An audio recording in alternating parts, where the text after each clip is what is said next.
Oh, y'all know that? Yeah. Yeah.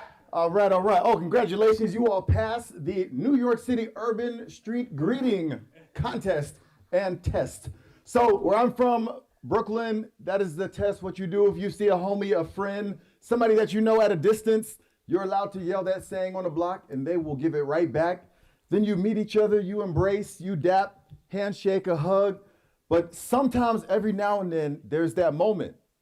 There's that moment. After you've embraced, you looked at each other, and then you wait. You hesitate a minute, and it's like, wait a minute. I don't remember this person's name. And then you realize that they realize that you did not remember. And then you have to sit with that feeling. All right, sit with that. So we'll come back to that. So 2018, 2019, VFerg, AKA Dude Man, Vince Ferguson was flying high. So we had collectively got an apartment in Brooklyn, 7 people, multi-leveled. We had a studio, video production. You know, me and my boy were in the lease, we're official. I'm talking about primetime real estate, Bushwick, primetime, good price, negotiated everything. And we had singers, dancers, fire people, handpan, and everybody, all these creatives paying rent. Make some noise for rent, y'all. Make some noise for paying rent. Y'all don't even know the struggles. So flying high, I had this great place, you know, sitting there feeling accomplished. That was on my little bucket list, my little vision board. And, you know, so one day I started waking up, and I was waking up and I felt myself, I was just like a little off. I was a little dizzy or something. I was like, all right, maybe it was because of, you know, the activities from the night before. I was like, maybe I'm, you know, shaking some stuff off. And, you know, a couple days later, I was like still holding on to this feeling. I was like, I was asking people, I was like, man, like the room is spinning. Like, do I look okay? Am I all right? Everybody's like, man, what are you talking about? I ain't tripping, right? You good. And so, you know, I'm still going on, and I start hearing sounds like phantom noises. I was like, yo, y'all, I was in the middle of a very important meeting at work. I'm like, yo, hold up. Y'all hear that sound? And everybody looks at me like, nah, bro, be cool, man. Be cool. So, you know, playing it off, and then I'm still having these strange sensations. And then it hit me. I'm walking on the subway, and, you know, I don't know if you've all experienced this, but it was like a misstep or something. I felt like my leg didn't, like something went wrong. Fell, subway, multiple steps, to the point where you fall down the steps and you're dirty, and then you gotta like wipe it. And people will help you. Like New York City is it's a hard place, but if you fall or something, everybody helps you up. I'm like, whoa, wait a minute, I fell down. So I was like, all right, something's going on in my head. I told my homegirl, she's like, yeah, no, we're going to the hospital. Go to the hospital, check. I'm like, they're like, all right, take 2 of these pills and get out of here. We don't have time for all that. I was like, all right, okay. Next thing.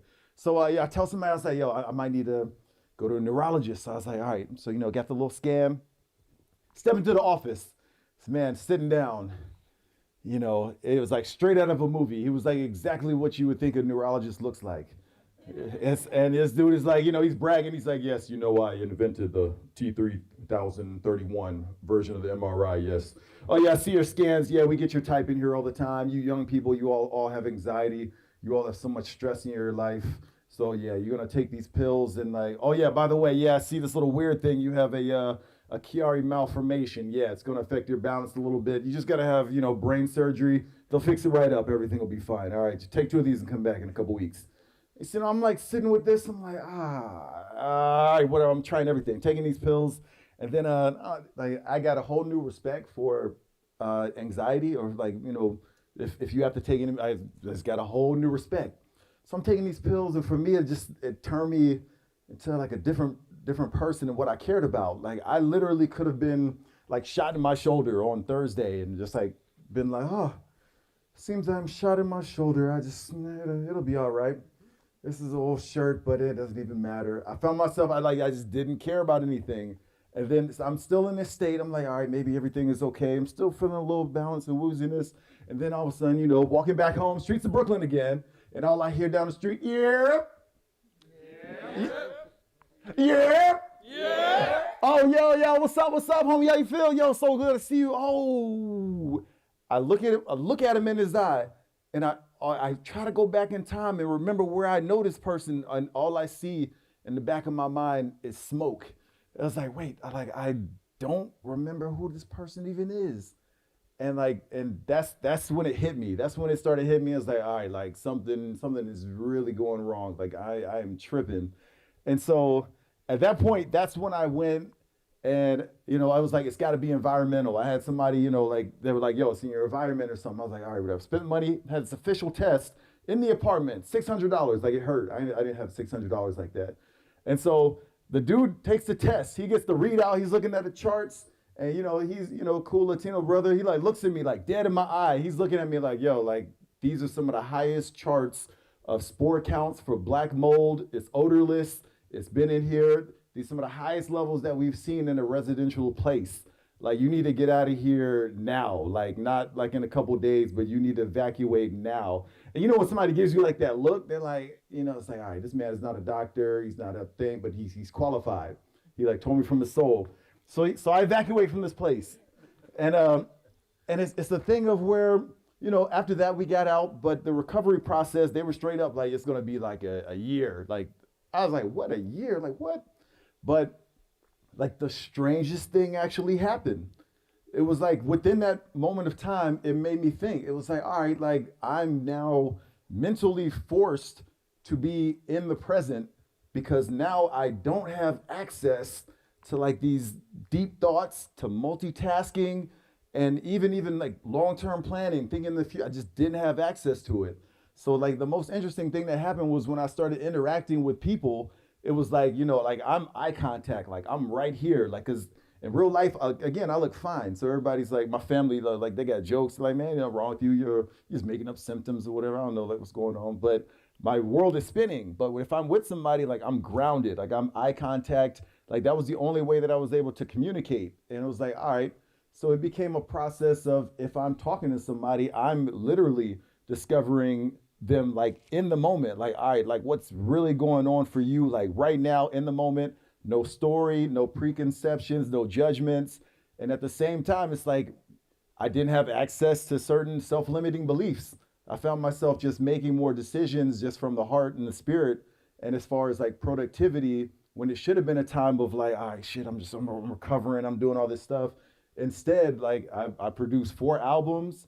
I was able to join a bunch of great organizations and also do disaster relief work. We moved more than $1 million for hurricane aid in the Bahamas. And I was just forming these great relationships with people. And it just makes me wonder, like, all right, did I always have the capacity to do that? Or if I would have been connected to my old story, like, would that have even happened? Would the trajectory would have even been the same? Like my identity, it was like smoke. I literally couldn't go back to my childhood. I was like, something happened. I guess it was cool. Like I'm here now. And so it's that challenge of where can you show up? How can you be present? Like what does it take? Like what does it take in that moment to really be with somebody, to sit with somebody, and to be present? And yeah, I still think about it because I go back. I'm like, all right, like how was that way of being? Is it even the memories and stories that I have? Does that even serve me all the time? Like, what is that thing? And so, I say these things to say and to ask you all, in my situation, and even relating it to everybody else, it's like, does it take a brain impairment to connect with people with the heart? And thank you for your time.